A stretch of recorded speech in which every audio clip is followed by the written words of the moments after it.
San Mateo capítulo número 3, versículo 17. Pienso que ya aprendimos de memoria este versículo.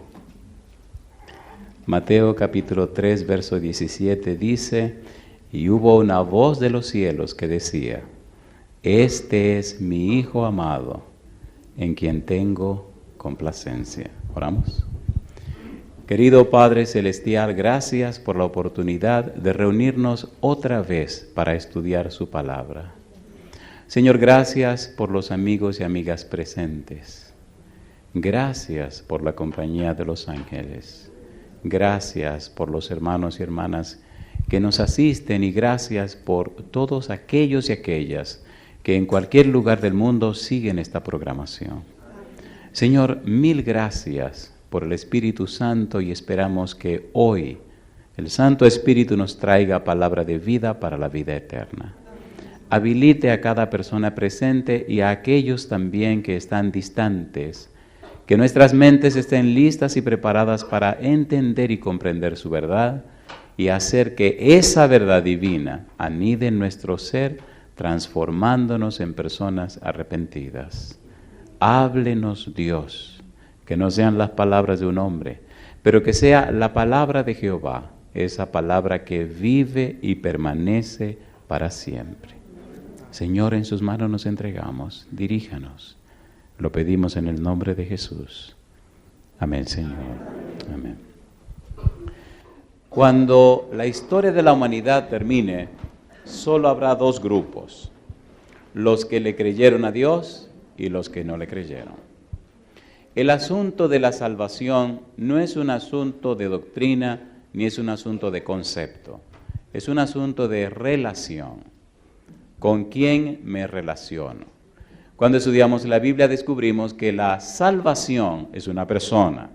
La persona salvación se llama Jesucristo. La clave de la salvación es Jesús. Lo bueno de esto es que quien explica todo es el Dios Todopoderoso. Cuando leemos la Biblia en San Mateo 3:17, cuando Dios dice: este es mi Hijo amado en quien tengo complacencia, en una sola frase, Dios explica todo. Y le deja a usted y a mí el trabajo de escudriñar, investigar, averiguar y descubrir lo que Dios dice y lo que quiere decir. En quien mi alma toma contentamiento. Ya vimos en Isaías 42 que la persona en quien el alma de Dios, la persona de Dios tiene contentamiento es el siervo sufriente. El siervo sufriente no es más que el Mesías prometido. El Mesías prometido, número uno, Dios dice que estaría lleno del Espíritu Santo. Lo curioso y lo interesante es que ese Mesías prometido, según Isaías capítulo 53, sería el siervo sufriente y vendría a la tierra con una misión determinada. Cuando estudiamos más a fondo el asunto de la salvación y del siervo sufriente, descubrimos que antes de la fundación del mundo se trazó un plan de rescate, aunque aún no se había creado a la humanidad. En el libro de Primera de Pedro, capítulo 1, versículo 19 y versículo 20, mire lo que dice. Mire qué cosa linda. Dios, pensando en usted y pensando en mí antes de la fundación del mundo. Primera de Pedro, capítulo 1, versículo 19 y versículo número 20. Dice el verso 19, sino con la sangre preciosa de Cristo, como de un cordero sin mancha y sin contaminación, ya destinado desde antes de la fundación del mundo, pero manifestado en los postreros tiempos por amor de nosotros. Cuando Dios dice, este es mi Hijo amado, en quien mi alma tiene contentamiento, nos está diciendo, este personaje, este individuo, este cordero que he preparado desde antes de la fundación del mundo, es la clave para la salvación. La salvación no consiste en lo que yo hago o en lo que dejo de hacer. La salvación es el resultado de a quién conozco y recibo o a quién rechazo. Por ejemplo, en la Biblia encontramos el caso de Zaqueo. Zaqueo era una persona pequeña, era el cobrador de impuestos, era un publicano, y era el cobrador de los impuestos, era el líder, el jefe de los cobradores de impuestos. Esto era sinónimo a ser un ladrón. Trabajaba para el gobierno romano y cobraba los impuestos de los judíos. La nación lo odiaba y lo rechazaba. A pesar de ser un paria de la sociedad, Zaqueo quería conocer a Jesús. Y ponga cuidado, la Biblia nos dice que cuando Cristo pasó por Jericó, Zaqueo se subió a un árbol para conocer a Jesús. Estaba empeñado en conocer a Jesús. Zaqueo no venía a la sinagoga porque a los publicanos no lo dejaban entrar a la sinagoga. Era un enemigo de la nación. Posiblemente los hijos de Zaqueo no venían a la escuela de los judíos por la situación de su papá. Pero ahora Zaqueo quiere conocer a Jesús. Un ladrón, un paria de la sociedad, un rechazado social, una persona sin ningún derecho ante la nación judía, quiere conocer a Jesús. Se sube al árbol y cuando Cristo pasa, se detiene debajo del árbol y mira arriba y le dice a Zaqueo, Zaqueo, baja de ahí porque es necesario que esta noche yo me quede a dormir en tu casa. Zaqueo se sorprende, baja corriendo, va a su casa, hace una cena para recibir a Jesús. Zaqueo se sorprende que Jesús decidiera ir a su casa para dormir en su casa y para comer en su casa. Cuando esto ocurre y están en medio de la cena, Zaqueo se levanta y da un pequeño discurso y dice, Señor, doy la mitad de mis bienes a los pobres y si alguno hubiere defraudado, le devuelvo 4 veces lo que le quité. Escuche, es muy difícil encontrar un ladrón que reparta sus propiedades y mucho más difícil que devuelva 4 veces lo que se robó. Algo está pasando en la casa de Zaqueo. Llama la atención que cuando Cristo toma la palabra, dice una frase clave. Jesús dice, hoy ha llegado la salvación a esta casa, porque este también es hijo de Abraham. ¿Quién era la persona que estaba en la casa de Zaqueo? La salvación. ¿Y quién es la salvación? Cristo Jesús. De modo que hasta los ladrones pueden alcanzar la salvación si reciben a Jesús en sus vidas. La clave de la frase de Dios, en quien mi alma toma contentamiento, es entender y comprender que el problema del pecado ya está resuelto. Dios lo resolvió a través de la persona de Jesús. De allí lo que tenemos que estudiar. El problema estaba resuelto antes de que el problema ocurriera. La salvación de la humanidad estaba prevista antes de que la humanidad fuera creada. Por eso dice la Biblia, desde antes de la fundación del mundo. Número 2. Hay otro caso interesante de un príncipe judío, llamado el joven rico. Viene a donde Jesús y le dice, Maestro bueno, ¿qué bien haré para recibir la vida eterna? Y Cristo le responde, los mandamientos, ¿sabes? ¿Cuáles? Y Cristo le enumera algunos de los mandamientos que tienen que ver de la relación de hombre a hombre, de la segunda tabla. No matarás, no adulterarás, etcétera, etcétera. Y él le dice, lo he guardado desde que era un joven. ¿Qué más me falta? Pero a este Cristo le dice, vende tus bienes y dalo a los pobres y ven y sígueme. Y la Biblia dice, y se fue triste porque tenía muchas posesiones. Una pregunta para usted, ¿el joven rico era bueno o malo? Era bueno. Guardaba los mandamientos. Dice que Cristo lo amó. ¿Cuál es la diferencia entre el joven rico y Zaqueo? Un detalle. Uno dejó entrar a Cristo a su vida y el otro no lo dejó. El bueno se perdió y curiosamente el malo se salvó. ¿No le parece irónico que el joven rico a pesar de ser bueno se perdiera? Entonces la clave no es un problema de salvación desde el punto de vista religioso, es salvación desde el punto de vista de la relación. ¿Con quién te relacionas? ¿Se entiende? No a cuál grupo perteneces. La salvación es una persona, se llama Jesús. Ahora, cuando tú te encuentras con Jesús, entonces viene algo interesante que hay en el capítulo 2 de San Juan. Hay una frase que usa María aquel día del milagro del agua convertida en vino, y la clave es, hagan todo lo que Él diga. Si es verdad que te encontraste con Jesús, entonces tú harás todo lo que Jesús diga. ¿Cierto o falso? ¿Sí o no? Ahora debemos entrar en algo muy serio. Desde antes de la fundación del mundo, Dios había preparado la misión de Cristo Jesús y Cristo la aceptó. Pero ahora Cristo viene a la tierra y en sus palabras queda claro que Él sabía a lo que venía a la tierra. Conocía su misión en la tierra. Sabía lo que le esperaba en la tierra. Sabía lo que le harían en la tierra. Número 1, sabía que su pueblo lo rechazaría. San Juan 1:11. A lo suyo vino y los suyos no le recibieron. Sabía que el mundo no le conocería. En el mundo estaba y el mundo por él fue hecho, mas el mundo no le conoció. Pero a pesar de eso se mantuvo firme. Y ahora mire qué interesantes son las palabras de Jesús. San Juan capítulo 4, versículo 34. Comencemos aquí.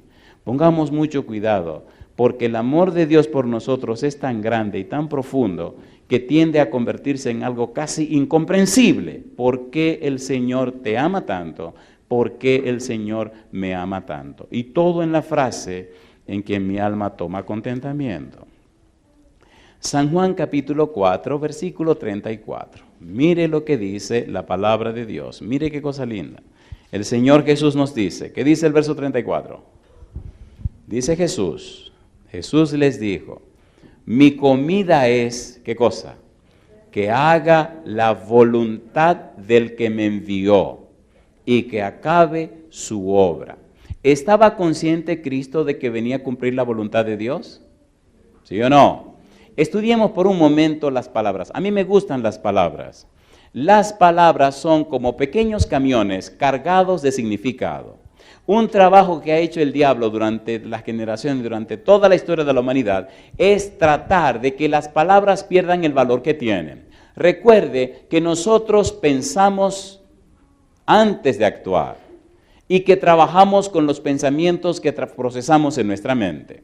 Lo curioso es que los pensamientos se componen de palabras. Y si las palabras que tengo y forman mis pensamientos son palabras vacías, mis pensamientos son vacíos, mi vida es vacía, por tanto mi vida no tiene sentido. Cuidemos las palabras, aprendamos nuevas palabras, comprendamos los significados de las palabras. Cuando estudiamos la Biblia, se recomienda que usted sepa qué significa la palabra que está leyendo o estudiando. Inclusive, se recomienda que tenga un diccionario de la Biblia. Y cuando descubra una palabra que no entienda, vaya al diccionario de la Biblia y lea lo que significa esa palabra. Las palabras son claves en todos los órdenes.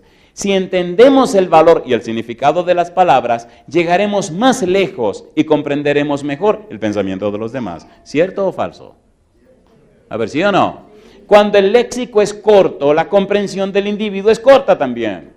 Por eso se recomienda la lectura frecuente, que la gente lea y lea, porque mientras más lees, más palabras aprendes. Y mientras más palabras aprendes, mejor sentido tiene la vida. Me gustan las poesías, porque los poetas están obligados a usar distintas palabras, ¿sí o no?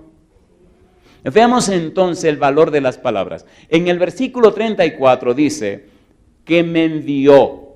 Cuando en el Evangelio según San Juan se usa el verbo enviar, tiene un significado tan grande, tan profundo, tan trascendente, que en español no se nota, pero cuando usted va al original, oiga todo lo que significa. Por ejemplo, en el Evangelio según San Juan, capítulo 1, versículo 6 dice, hubo un hombre enviado de Dios, el cual se llamó Juan. Aquí dice Cristo que Dios lo envió y vino a cumplir la obra de Dios que lo envió.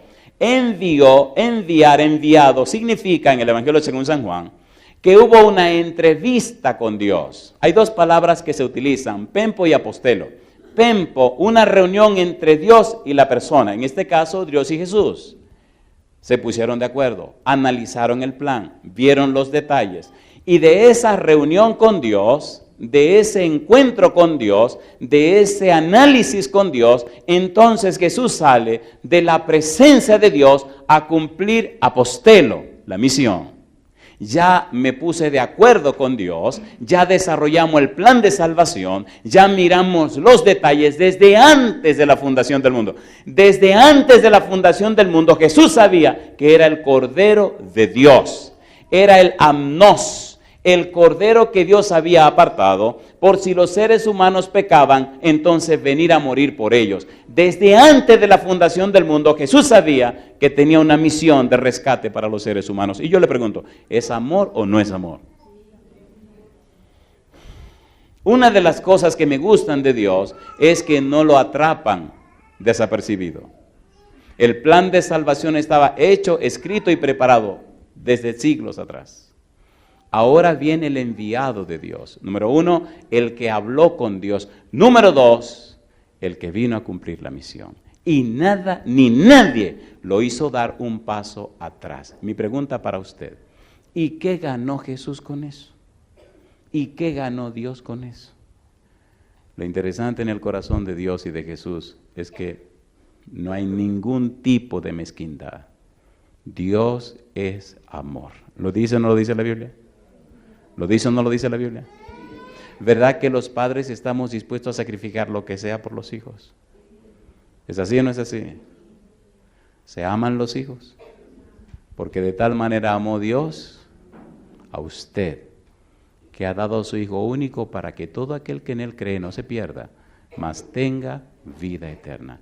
Vamos rapidito a leer evidencias que dicen que Cristo Jesús estaba consciente de lo que venía a ser en la tierra.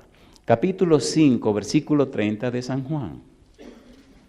San Juan 5:30. Y él repite una y otra y otra y otra vez lo que vino a hacer a la tierra. Dice Juan 5:30. No puedo yo hacer nada por mí mismo. Según oigo, así juzgo. Y mi juicio es justo, porque no busco mi voluntad, sino la voluntad del que me envió, la del Padre. Y yo le pregunto a usted, ¿es la voluntad de Dios salvar al pecador? Sí. 2. ¿Es la voluntad de Dios restaurar el orden completo en el universo? Sí. ¿Es la voluntad de Dios que su carácter sea vindicado ante todo el universo? Sí. Recuerde que la tierra es el libro de texto del universo. Recuerde que en la tierra se desarrolla el conflicto cósmico. El problema del pecado no comenzó en la tierra, comenzó en el cielo. El problema del pecado se desata y desarrolla en la tierra, y desde la tierra se da a conocer a todo el universo. Por eso es tan importante la tierra ante el universo, porque a la tierra y en la tierra vino el Mesías, vino Emmanuel, vino Dios con nosotros. Dios toma carne y hueso para mostrarse en la tierra a todo el universo. Veamos el libro de Hebreos capítulo 2, cómo lo dice el apóstol, cómo lo dice el autor de Hebreos. Y es interesante el propósito por el cual toma carne y hueso. Capítulo 2, versículo número 14. Dice el verso 14, así que por cuanto los hijos participaron de carne y sangre, él también participó de lo mismo, para destruir por medio de la muerte al que tenía el imperio de la muerte, esto es, al diablo. Es un asunto incomprensible, es un asunto conocido como misterio de la piedad, es un asunto que hasta las criaturas celestiales se sorprenden y maravillan, cómo el todopoderoso Dios, el Verbo, el creador de todo el universo, ahora se hace hombre y nace en un pesebre como un sencillo bebé de una mujer. Misterio de la piedad. Primera de Timoteo, capítulo 3, versículo 16. Mire cómo Pablo explica, anuncia, aclara, declara y grita este maravilloso misterio. Dice el verso 16, e indiscutiblemente grande es el misterio de la piedad. Dios fue manifestado en carne. ¿Es increíble o no es increíble? ¿Es increíble o no es increíble? Y todo por amor a usted y por amor a mí. Y por amor al universo también. Todo el problema del pecado en la tierra es un asunto que involucra al universo completo. En la cruz se vio que Lucifer era mentiroso y padre de mentira. Todo lo que estamos tratando de hacer esta semana y todo lo que estamos tratando de hacer con la Biblia es lograr que estos principios de Dios, que estas verdades divinas puedan penetrar en tu mente y colocar allí una semilla de fe para comenzar la comprensión profunda del plan divino de la salvación. La humanidad se fue tan lejos de Dios, la mente humana se separó tanto de Dios, que hasta los razonamientos humanos van en contra del mismo Dios. ¿No fue eso lo que pasó antes del diluvio? ¿Sí o no? Si usted lee el libro de Génesis, capítulo 6, versículo 5, dice que la intención de los pensamientos de ellos era de continuo al mal. La intención, los propósitos eran de continuo al mal. La intención de la mente de ellos de continuo al mal. La mente humana se dañó tanto que el ser humano huye de Dios. ¿Es así o no es así? A ver, ¿sí o no? Y que el ser humano le reclama a Dios. Dios ha hecho todo lo necesario para restaurarse en el hombre, para rescatar al hombre, y el hombre le huye a Dios. Mire qué barbaridad. Y el hombre acusa a Dios, y el hombre critica a Dios, y el hombre condena a Dios. Y sin embargo, Dios ha hecho todo para la salvación del ser humano. Hay un libro en la Biblia que se llama Job. Maravilloso libro, es un libro hecho en poesía. Hay una serie que una vez preparamos para jóvenes que se llama Apartados para Cristo. Está en la internet, en una página que se llama portes.forshare.com. Ahí puede bajar la serie completamente gratis, no tiene que pagar nada. Pero en el libro de Job se desata el dilema humano. En el libro de Job, Satanás aparece en una reunión en el cielo. En el libro de Job queda claro que el mal y la desgracia de la tierra es consecuencia del asunto de Satanás y la aceptación del ser humano. Pero mire qué barbaridad, a quien acusan es a Dios. Mire qué tragedia. Dios lo señalan como culpable de lo que hicieron Lucifer y el ser humano. Y sin embargo, Dios no se defiende. Al contrario, echa a andar el plan de rescate o salvación para sus hijos que cayeron. ¿Se entiende o no se entiende? ¿Han oído hablar de la parábola de la oveja perdida? ¿La fue a buscar el pastor? ¿La encontró? ¿La trajo de vuelta? Dios no conoce fracaso. Y todas las ovejas que sean sus ovejas, el Señor las encontrará y la traerá de regreso. La pregunta es, ¿de quién es usted oveja? Porque si es oveja del Señor, dice San Juan 10, escuchará la voz del Señor. Y Él tendrá un rebaño y habrá un pastor, Cristo Jesús. Veamos qué sigue diciendo Cristo con relación a este plan, trazado desde antes de la fundación del mundo. Y Cristo representa y enseña que Él está consciente de su misión en la tierra. San Juan capítulo 6, versículo 38 al 40. San Juan capítulo número 6. Versículo 38 en adelante. Dice el versículo 38, San Juan capítulo 6, porque, dice Jesús, porque he descendido del cielo, no para hacer mi voluntad, sino la voluntad del que me envió. Y esta es la voluntad del Padre, el que me envió, que de todo lo que me diere no pierda yo nada, sino que lo resucite en el día postrero.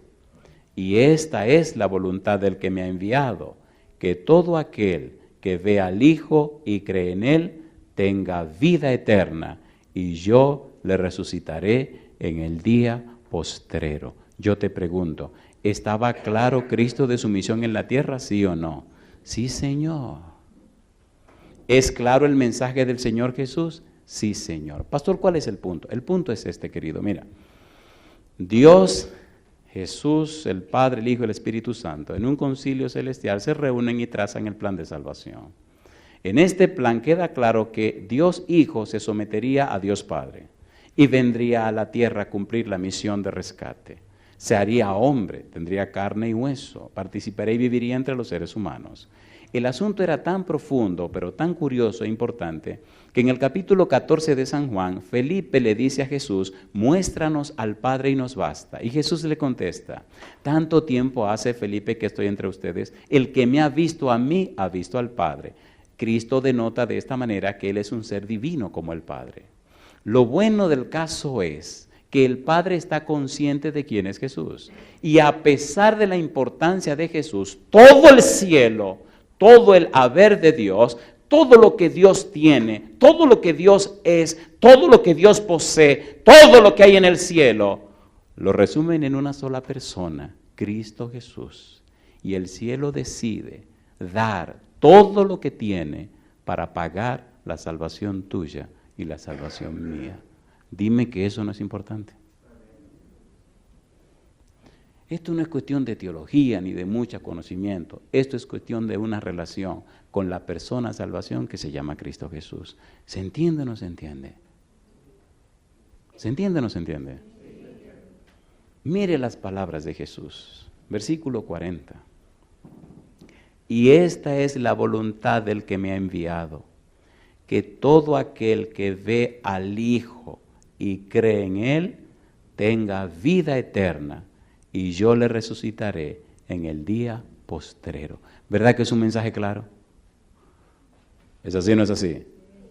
¿Verdad que no es complicado? No es complicado. ¿Aceptó Zaqueo a Jesús? Aceptó a Jesús. ¿Alcanzó la salvación? Alcanzó la salvación. No es asunto de muchos detalles, es asunto de con quién me estoy relacionando. Lamentablemente, muchas cosas se han complicado y los hombres la han complicado. Cuando el Señor Jesús venga en la segunda venida, no va a andar con muchos detalles. Va a hablar claramente y específicamente acerca de cómo has vivido, cómo ha sido tu experiencia, cuál ha sido tu relación con Él. San Mateo capítulo 16, versículo 27, aparece una palabra interesante que aparece en el título que ustedes tienen allí de la praxis. San Mateo 16, versículo 27. Vamos rapidito allí. Mateo 16, 27. Mire qué importante este versículo. Dice el verso 27. Porque el Hijo del Hombre vendrá en la gloria de su Padre con sus ángeles. Y entonces, ¿qué dice ahora? Pagará a cada uno conforme a qué. Conforme a sus obras. Es bueno, recuerden que le dije que me gustan las palabras. La palabra que aparece ahí no es frecuente ni común en el Nuevo Testamento, no aparece muchas veces. La palabra que aparece es conforme a su praxis. Le pagará a cada uno conforme a su praxis. ¿Qué significa esto?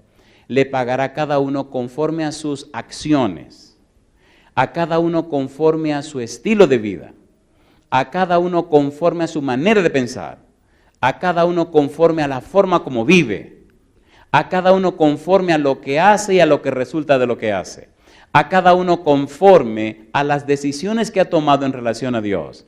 Cuando somos cristianos prácticos, somos cristianos arrepentidos.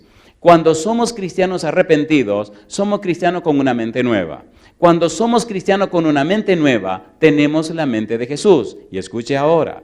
Cuando tenemos la mente de Jesús, nuestra vida produce, da como resultado cosas, bellezas que pueden ser medibles, observables y que pueden ser copiadas. Nuestra vida se convierte en un testimonio, es decir, nuestra vida presenta las evidencias que son el resultado de relacionarnos con Jesús. Hay un resultado real. Hay una experiencia real y la gente trata con una persona real que conoce a un Dios real y que testifica con su vida que Dios es poderoso. Alabado es el nombre de Dios. Cuando no hay esa experiencia práctica, sino una experiencia práctica, hay confusión. ¿Por qué la humanidad cada vez se daña más? Porque se aleja de Dios. ¿Por qué la humanidad cada vez se siente más pobre? Porque no tiene esa experiencia práctica con Dios. San Juan capítulo número 3. Entendamos esto de esta manera. Mire qué importante es esto que confirma la venida de Jesús y nuestra salvación. San Juan capítulo número 3. El Señor Jesús explica esto en una forma tan interesante y tan sencilla y tan profunda a la vez que sorprende.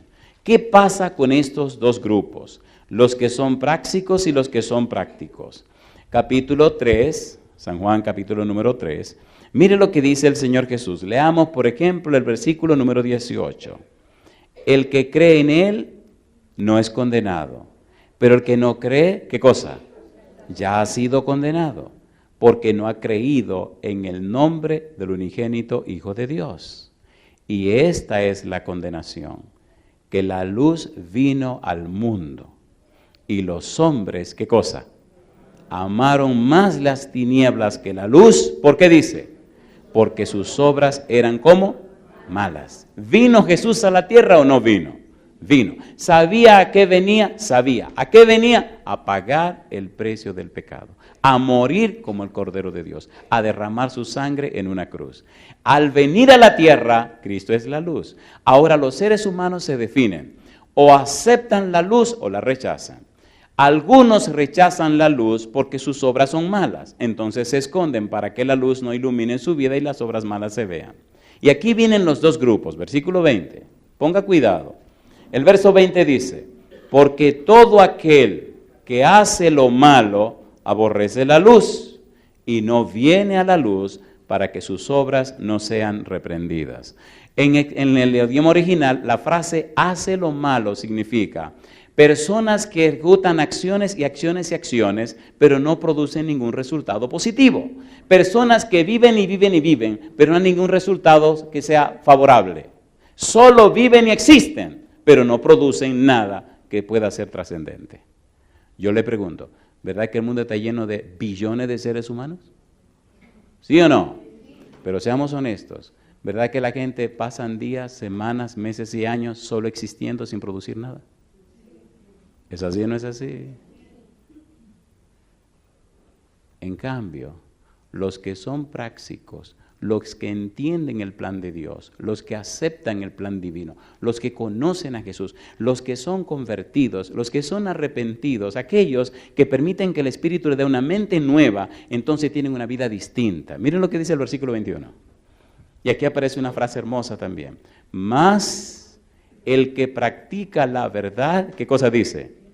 Viene a la luz para que sea manifiesto que sus obras son hechas ¿en quién? En Dios. Si usted está aquí esta noche, o usted nos está observando en algún lugar, o está escuchando este mensaje en alguna radio, en cualquier lugar del mundo, usted está diciendo que viene a la luz. ¿Sí o no? ¿Qué significa practica la verdad? Practica la verdad significa que su vida produce frutos que son observables. Produce frutos que inspiran a otras personas. Su relación tan íntima con Dios, su relación tan estrecha con Dios, su relación tan especial con Dios, hace posible que Dios derrame en usted un poder tan grande que haga de su vida una fuente de bendición. Por ejemplo, Hebreos capítulo 11, versículo 6, mire cómo lo explica. Es imposible caminar cerca de Dios y no ser bendecido. Es imposible estar cerca de Dios y ser común y corriente. Es imposible caminar de cerca y estrechamente con Dios y vivir una vida como todo el mundo. Hebreos 11:6 dice, pero sin fe es imposible agradar a Dios porque es necesario que el que se acerca a Dios crea que Él existe y que es galardonador de los que le buscan. Alabado sea el nombre de Dios. Una pregunta. ¿Pedro caminó con Dios? Y a través de Pedro Dios hizo maravillas. Todo hombre o mujer que sinceramente camina con Dios, Dios lo toma, lo unge con el Espíritu Santo y hace maravillas a través de esa persona. No importa cuál haya sido su historia pasada. ¿Recuerdan la mujer samaritana? Recuerde que estamos hablando que Cristo vino a la tierra a morir como el Cordero, pero para cumplir la misión. ¿Recuerdan la mujer samaritana? ¿Recuerdan dónde vivía la mujer samaritana? ¿Cómo se llamaba ¿cómo se llamaba la ciudad? Sicar. Sicar significa borrachera. Así que la samaritana vivía en el lugar de la borrachera. Vino y se encontró con Cristo en el pozo de Jacob. Llama la atención San Juan capítulo 4 porque dice que Cristo iba para Galilea. Pero le era necesario pasar por Samaria. ¿Qué hace un judío en Samaria? Es la primera pregunta. ¿Por qué le era necesario pasar en Samaria si en Samaria no tenía ningún negocio? Aparentemente. Había una mujer pecadora que había tenido 5 esposos y el 6º no era de ella. Y en su corazón había un grito. Quería tener un encuentro con el Señor. ¿Y dónde se encuentra Cristo y la samaritana? En el pozo de Jacob. Una pregunta. ¿Era buena reputación la que tenía la samaritana? No. A Cristo no le importa cuál sea tu reputación. A Cristo le interesa que te encuentres con Él. ¿Recuerdan aquel leproso que Cristo vio cuando bajó del sermón de la montaña? San Mateo capítulo 8, versículo 1 y 2. ¿Era leproso o no era leproso? ¿Qué le dijo el leproso a Jesús? Si quieres, puedes limpiarme. ¿Qué le contestó Jesús? Quiero, sé limpio. Lo tocó y lo sanó. Yo no sé cuál lepra tú tengas o cuál sea tu situación moral, pero una cosa sé. Cuando la samaritana se encontró con Jesús, cuando la samaritana habló con Jesús, cuando Cristo le reveló a la samaritana quién era Él, la samaritana fue llena de un agua de vida, que es nada más y nada menos que el Espíritu Santo. Es la misma agua que tú y yo necesitamos. Cuando el Espíritu de Dios viene a una vida, transforma su carácter de una vez y para siempre. Mi pregunta para ti: ¿eres tú una oveja del Señor? ¿Quieres tú ser una oveja del Señor? Todo el haber humano aquí quedará. Cuando el tiempo termine, habrá dos grupos: ovejas y cabritos. A las ovejas dirá Jesús: venid, benditos de mi Padre, heredad del reino de los cielos preparado para vosotros desde la fundación del mundo. Y dice la Biblia en San Mateo capítulo 25 que las pondrá a su derecha. No es un asunto de acepción de persona. Cristo vino para morir por todos.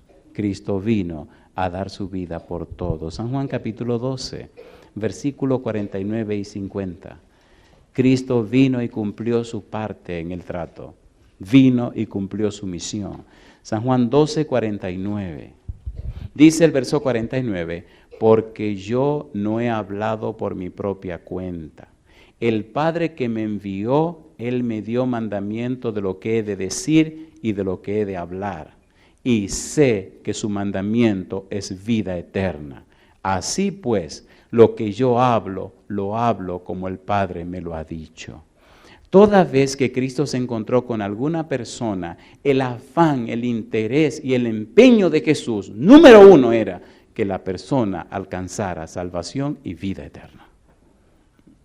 Todo cristiano genuino, todo cristiano arrepentido, todo cristiano nacido de nuevo, todo cristiano o cristiana que conoce a Dios, que se relaciona con Dios, nace en su ser un empeño, un interés genuino en que las almas alcancen salvación y vida eterna.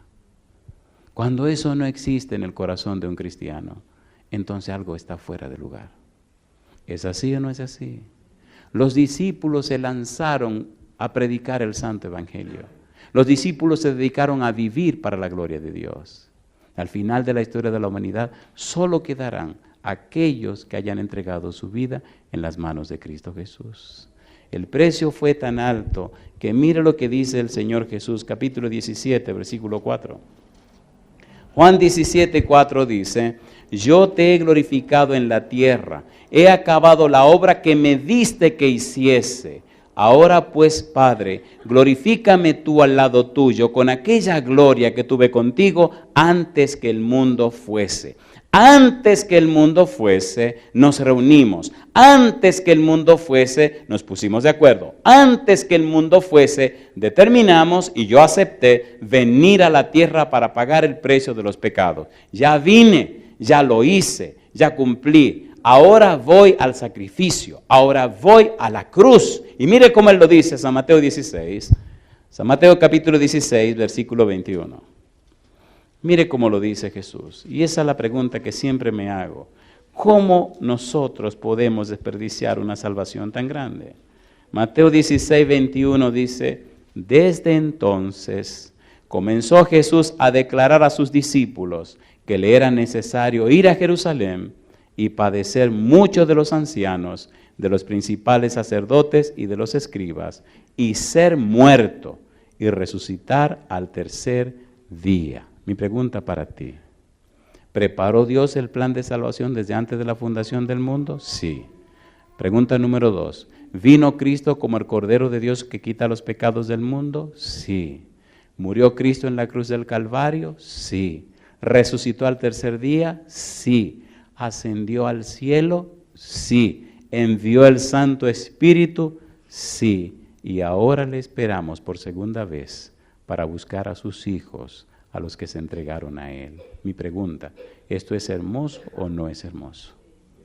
Es el sencillo evangelio de salvación. No hay que complicarse la vida. Es la sencilla palabra de Dios. El evangelio de salvación siempre ha sido y será sencillo, sin muchas complicaciones. Pero ahora tenemos que definir algo entre tú y yo. En San Juan capítulo número 10, el Señor Jesús estableció bien claro dos grupos, solamente dos grupos. Y lo dice de una manera pintoresca pero muy firme. Dice San Juan capítulo 10, versículo 14, yo soy el buen pastor. ¿Y qué dice ahora? Y conozco mis ovejas. ¿Y qué dice? Y las mías me conocen. Y él sigue diciendo, versículo número 25, Jesús les respondió, os lo he dicho y no creéis. Las obras que yo hago en nombre de mi Padre, ellas dan testimonio de mí. Pero vosotros no creéis porque no sois de mis ovejas, como os he dicho. Mis ovejas, ¿qué dice? Oyen mi voz y yo las conozco. ¿Y qué cosa? Y me siguen y yo les doy vida eterna y no perecerán jamás, ni nadie las arrebatará de mi mano. Mi Padre que me las dio es mayor que todos y nadie las puede arrebatar de la mano de mi Padre. Alabado es el nombre de Dios. En los años que tengo de vida me he tenido que encontrar en situaciones bien difíciles trabajando por la gente. He tenido que ver personas que están en el último momento de su vida. Algunos cristianos fieles que han entregado su vida a Jesús y mueren con una sonrisa en el rostro. Otros, desesperados y angustiados, ven la muerte venir y con la angustia y el temor y el dolor de la perdición. Pero bendito sea Dios. Qué hermoso es cuando uno le presenta a Jesús y las personas dan cabida en su ser y aceptan al Señor, el cambio y la transformación que se produce en ellos. Hay una experiencia que tuve recientemente, hace un año, hace como 4 o 5 años. Un día recibí una llamada telefónica, levanto el teléfono, vivíamos en una ciudad de Texas, en la parte sur, que se llama Edimburgo. Levanto el teléfono y pregunto, ¿aló? La otra persona me dice, pastor, mire, mi papá se está muriendo en el hospital y por favor queremos que venga para que ore por él. ¿Cómo no? ¿En qué hospital está? Está en el hospital de Misión. Allá vamos. Salí corriendo, tomé mi carro y corrí hasta Misión. Misión estaba del otro lado de McAllen, me quedaba bien lejos. Llegué al hospital, subí, en el pasillo me encontré con la dama y me dice, hay algo que debo decirle. Digo, ¿cómo no? Dice, mire, número 1, mi papá no quiere saber de religiones. Número 2, tampoco quiere saber de pastores. Y número 3, ni le gusta que le mencionen la Biblia. Digo, me está dando los 3 golpes. Entonces le digo, pero, me dice, sí, lo llamé y no le dije nada porque pensé que si se lo decía por teléfono usted no iba a venir. Digo, no, yo tal vez hubiera venido como quiera, pero tú me la estás poniendo difícil. ¿Y qué es lo que tú quieres? No, lo que queremos es que usted entre y le ofrezca orar por él. Él se está muriendo, tiene cáncer en la garganta, ya le hicieron varias operaciones y ya los médicos dicen que se muere hoy. Pero si usted entra y le dice que usted es un pastor y él lo echa de la habitación, por favor no se ofenda, porque eso es lo que él hace con los pastores. O sea que la piña estaba completamente agria. Pero oye, qué cosa linda. Hay algo que aprendí. Cuando usted decide cada mañana colocarse delante de Dios, cuando usted decide cada día servir al Señor, hay una promesa que Dios hizo.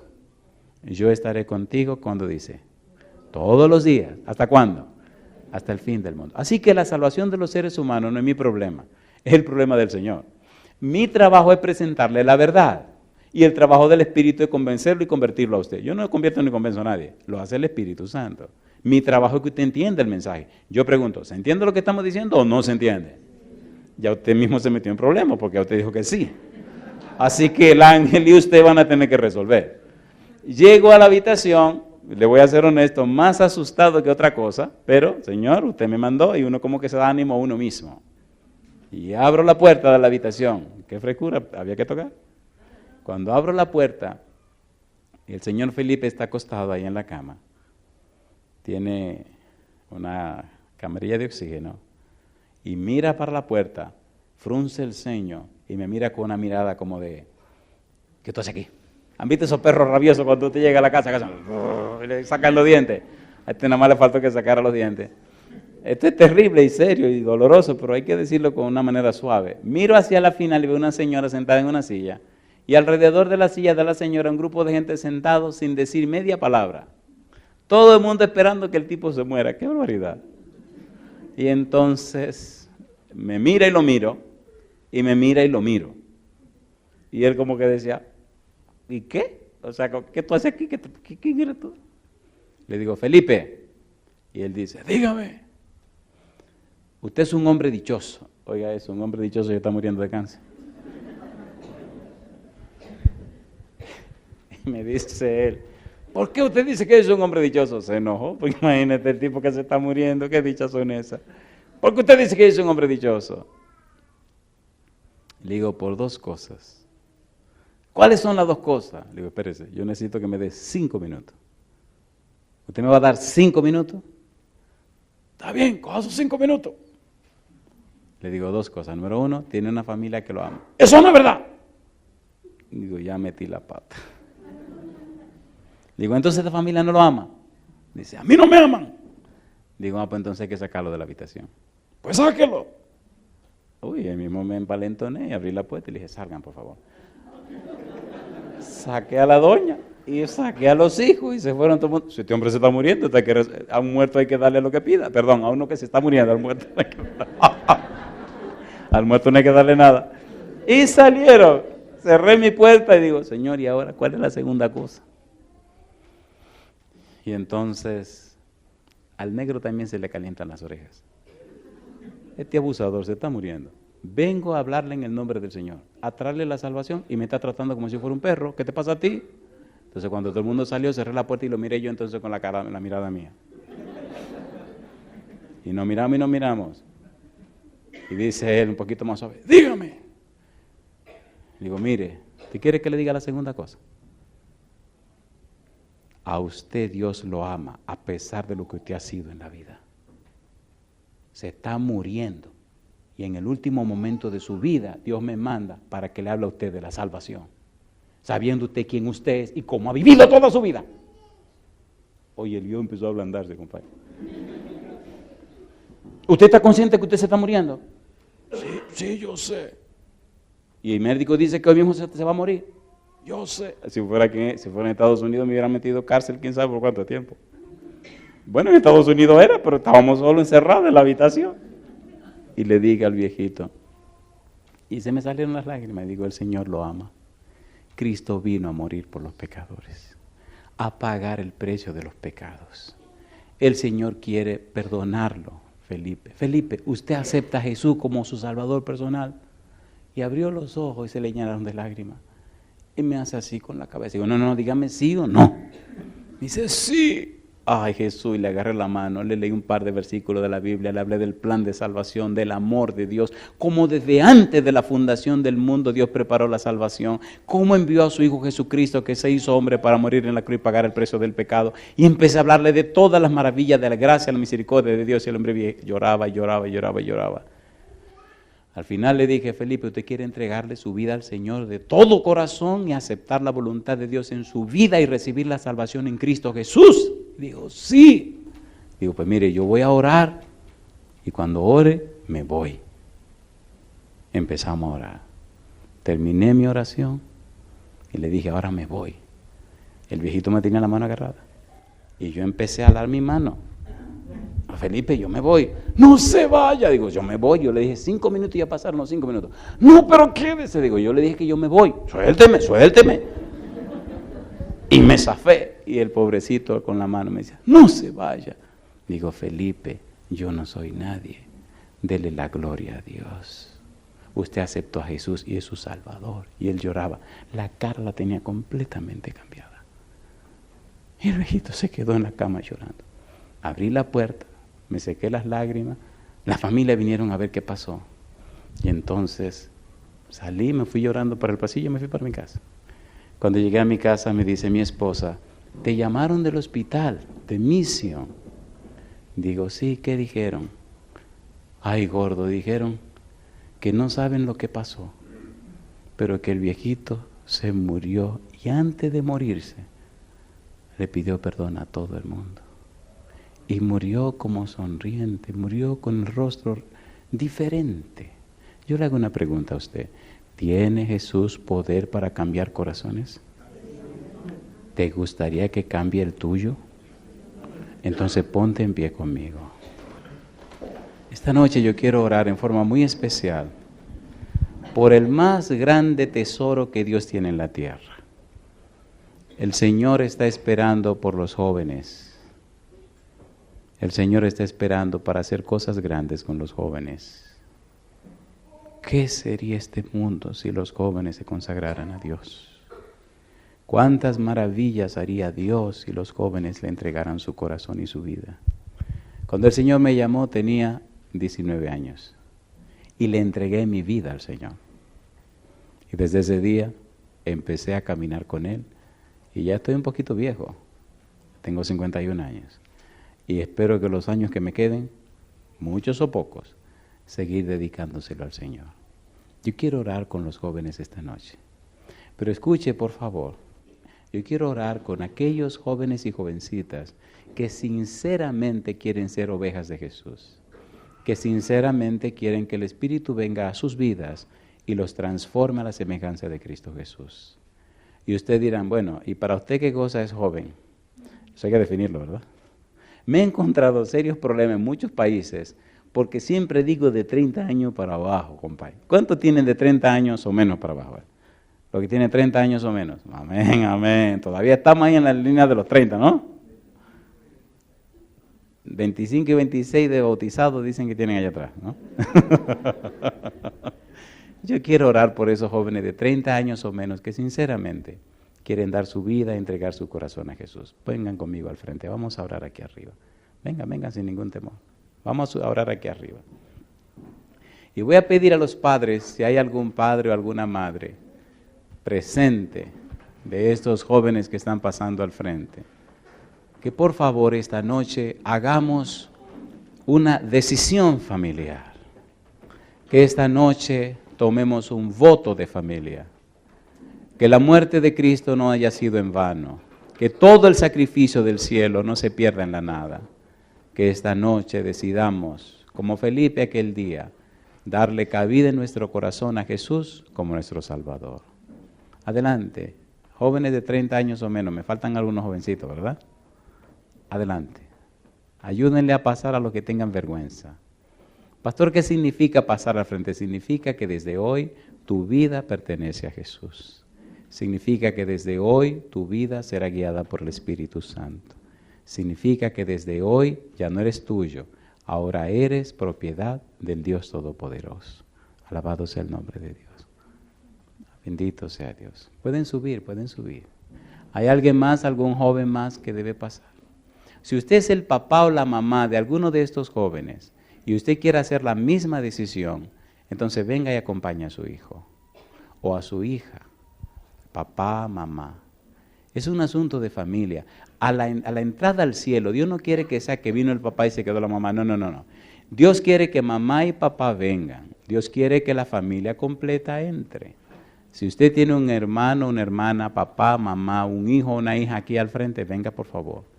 Acompañe a su persona y diga públicamente, yo también hago la decisión de entregarle mi vida al Señor Jesús. Alabado sea el nombre de Dios.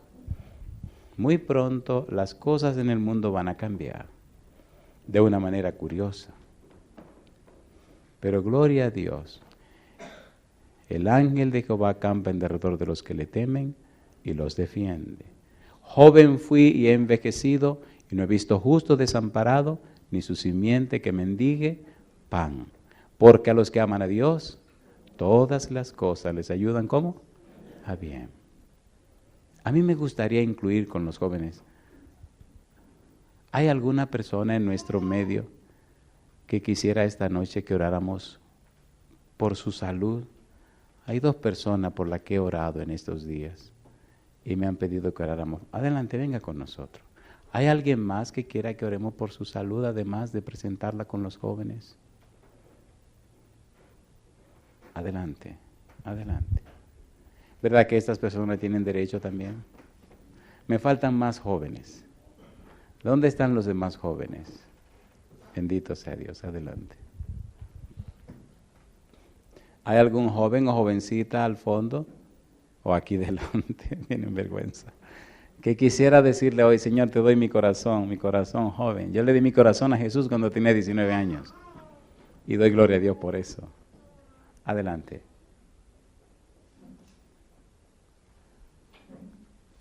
Muy bien. Pienso que nos llenamos ya, ¿verdad? ¿Cuántos quieren agradecer a Dios esta noche por su palabra? ¿Pueden levantar la mano conmigo? Querido Padre Celestial, gracias por su palabra.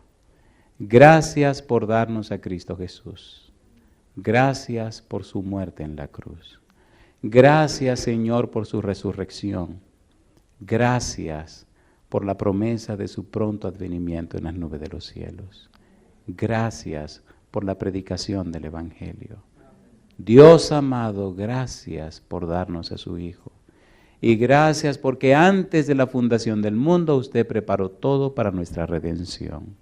Gracias porque Jesús vino valientemente, sabiendo los horrores de su muerte. No dio un paso atrás, se mantuvo firme y pagó el precio del pecado. Hoy, querido Señor, como ministro del Evangelio le ruego que el Santo Espíritu descienda sobre cada una de estas personas presentes y sobre aquellos y aquellas que nos siguen en cualquier lugar del mundo. Y ahora, en una forma muy especial, pase su mano de sanidad sobre los enfermos presentes y también sobre esos y esas que nos ven o nos escuchan en cualquier lugar. Y Señor, en una forma muy especial, como ministro del Evangelio le ruego que cada joven, cada jovencita, cada padre y madre de ellos en esta hora sean llenos del Espíritu Santo. Que la decisión de entregarle su vida y su corazón, que la decisión de ser oveja del rebaño del Señor se mantenga firme desde ahora y por la eternidad. Y mañana, Dios, cuando usted venga en las nubes de los cielos, que cada uno de ellos y ellas, amigos y amigas, hermanos y hermanas, esa decisión firme de mantenerse con usted, ellos puedan contemplarle en las nubes y decir, este es nuestro Dios, le hemos esperado y Él nos salvará.